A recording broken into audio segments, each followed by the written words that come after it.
اس کے والد نے یہاں بھی ایک گھر خرید رکھا تھا۔ آس پاس کچھ اور مسلمان خاندان بھی آباد تھے جن کے ساتھ جلد ہی مسز ماجد کے اچھے تعلقات استوار ہو گئے۔ اس کے باوجود وہ اپنے شوہر کو بہت یاد کیا کرتی تھی۔ مہریز نے ان کے ساتھ زیادہ وقت گزارنا شروع کر دیا، مگر انہیں اپنے شوہر کے غم نے زیادہ دن جینے نہ دیا۔ 1 سال بعد وہ بھی انتقال کر گئی اور مہریز اکیلا رہ گیا۔ اپنے اسٹورز کے تمام انتظامات کی دیکھ ریکھ کے لیے اسے آئے دن سفر کرنا پڑتا تھا، کبھی ایناہائم تو کبھی سین فرانسسکو، کبھی پاساڈائم اور کبھی سان ڈیاگو۔ وہ ہر دن مصروف رہا کرتا تھا۔ بیکرزفیلڈ بہت سرسبز شہر ہے۔ اس کا گھر جس علاقے میں واقع تھا وہ قدرے اونچائی پر تھا۔ آس پاس بنے گھر ایک ہی لائن میں تھے۔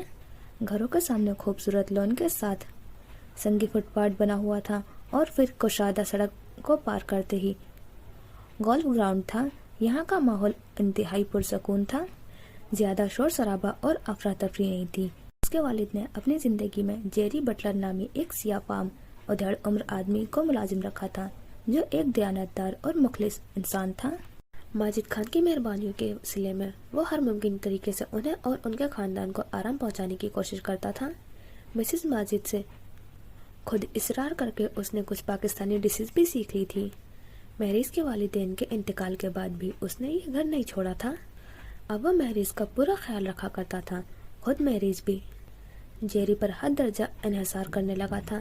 جیری نے کبھی اس کے اعتماد کو ٹھیس نہیں پہنچائی تھی۔ اس کی غیر موجودگی میں وہ گھر کی اچھی طرح سے حفاظت کیا کرتا تھا۔ ایناہائم والا گھر ڈزنی لینڈ سے 10 منٹ کے ڈرائیو پر واقع تھا۔ شہر کے اندرونی حصے میں بنا یہ گھر کبھی کبھار ہی آباد ہوا کرتا تھا۔ جب مہریز اپنے اسٹور کے انتظامات دیکھنے یہاں آیا کرتا تھا، رضا سے اس دوستی ہو جانے کے بعد اس کے گھر بھی آنا جانا رہنے لگا۔ رضا کے والدین بہت اپنائیت سے ملتے اور اس کی 12 سالہ بہن امبر مہریز کو بھائی کہنے اور سمجھنے لگی تھی۔ مہریز اپنے کاموں سے فارغ ہو کر اکثر رضا کے گھر چلا جایا کرتا تھا۔ اگر نہ جاتا تو رضا خود اسے آ کر لے جاتا تھا۔ کل رات مہریز نے عید ملن پارٹی میں جس لڑکی کو دیکھا تھا وہ اس کی پہلی چاہت تھی۔ جو اس کے دل نے کی تھی وہ پہلی دعا تھی جو اس نے رب سے مانگی تھی، پر وہ چاہت اس سے مل نہ سکی تھی۔ وہ خواہش، وہ دعا پوری نہ ہوئی تھی اور یہ کسک آج بھی جان لیوا تھی۔ دسمبر کی آخری 3 راتیں باقی تھی، اس کے بعد نیا سال شروع ہوگا، لیکن مجھے کیا؟ اس نے تیزی سے ہاتھ چلایا۔ کیا فرق پڑے گا؟ میری زندگی کون سا تاریخوں کے ساتھ بدلنے والی ہے؟ جیسی ہے ویسی رہے گی۔ خاصا بے درد خیال تھا۔ اس نے سوجی ہوئی آنکھوں میں پھر سے نمکین پانی بھر دیا تھا۔ اپنی ذات کے اس کمزور پہلو کا انکشاف اسے قدرے ناگوار گزرا۔ فوراً ہی باجو چہرے پر رگڑ کر آنسو صاف کیا۔ بلا وجہ رونا آ جاتا ہے۔ اپنے آپ کو کوستی وہ پھر سے برتن دھونے لگی۔ شام سے لگی ہوئی تھی۔ نئے سرے سے سارا کھانا پکانے اور کھلانے کے بعد کچن صاف کرتے کرتے یہ وقت ہو گیا تھا۔ آج وہ خود ہی ذرا سست روی کا شکار تھی، ورنہ اتنی دیر بھی نہ لگتی۔ اب تو صرف چمچے باقی رہ گئے تھے۔ انہیں پانی سے دھوتے ہوئے اس کی نظریں کھڑکی سے باہر جا رکی۔ تیز ہوا کے جھکڑ چل رہے تھے۔ باہر اندھیرا ہونے کے سبب کچھ صاف دکھائی تو نہیں دے رہا تھا، مگر ہوا کے شور اور درختوں کے جھومتے ہیولے سخت موسم کا احوال سنا رہے تھے۔ آندھی آنے والی تھی۔ اس نے وقت دیکھا، 12 بجے لائٹ چلی جانی تھی اور 12 بجنے میں 20 منٹ تھے۔ بس یہ تھوڑے سے رہ گئے ہیں، انہیں دھو لوں پھر سو جاؤں گی۔ جانے کس سے مخاطب تھی اور یہ کہہ کر گنگناتی ہوئی دوبارہ کام میں مصروف ہو گئی۔ اس کے پیروں کے ارد گرد پانی گر گیا تھا۔ حالانکہ سخت سردی کا موسم تھا، مگر اس نے گھر میں رہتے ہوئے کبھی چپل نہیں پہنی تھی، سو اس وقت بھی ننگے پاؤں تھی۔ سنگ مرمر کے چکنے فرش پہ کھڑے کھڑے پیر برف کی سل کی مانند ٹھنڈے ہو گئے تھے اور پانی سے برتن دھوتے دھوتے ہاتھ بھی شل ہو چکے تھے۔ متورم آنکھیں اب نیند کا بلاوا دے رہی تھی، مگر وہ کام کرتی رہی۔ تمام برتن دھونے کے بعد انہیں پہنچ کر الماری میں رکھا، پھر وائپر سے فرش رگڑنے کے بعد اپنے ہاتھ صابن سے دھو کر انہیں دامن سے پوچھتی ہوئی کچن سے باہر چلی گئی۔ ساری روشنیاں بجھا کر اندھیرا ہال سے گزرتی ہوئی وہ اپنے کمرے کی طرف بڑھ رہی تھی کہ اچانک تیز ہواؤں کا شور بڑھ گیا اور ہال کی کھڑکیاں بج اٹھی۔ اس نے پھرتی سے یک کے بعد دیگرے تمام کھڑکیوں کے دھڑ دھڑاتے پٹ اچھے طریقے سے مکمل بند کیے۔ وسیع ہال کے وسط میں گھیردار جینے کی سیاہ